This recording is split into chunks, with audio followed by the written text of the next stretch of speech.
नाशिक जिल्ह्याला नव्या सरकारमध्ये 3 मंत्रिपद मिळण्याची शक्यता.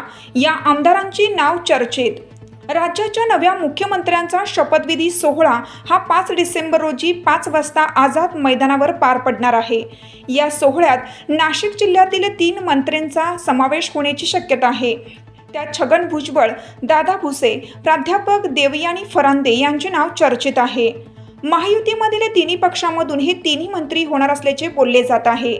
भुजबळ व दादा भुसे यांचे नाव जवळपास निश्चित आहे. तर यावेळेस भाजप आगामी महानगरपालिका निवडणूक डोळ्यासमोर ठेवून नाशिक जिल्ह्याला भाजप प्रतिनिधित्व देणार असल्याची चर्चा आहे.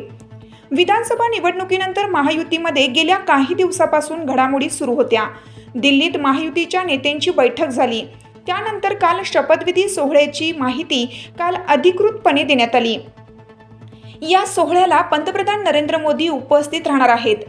दरम्यान महाराष्ट्राचा मुख्यमंत्री कोण होतो याकडे सर्वांचे लक्ष लागलं असलं तरी भाजपच्या गोटात देवेंद्र फडणवीस यांच्या नावावर शिक्कामोर्तब झाल्याचे सांगण्यात येत आहे. गुरुवारी झालेल्या बैठकीत महाराष्ट्राच्या नव्या मुख्यमंत्र्यांच्या नावावर शिक्कामोर्तब झाले आहे. त्याचबरोबर या बैठकीत खाते वाटपावर चर्चा झाली.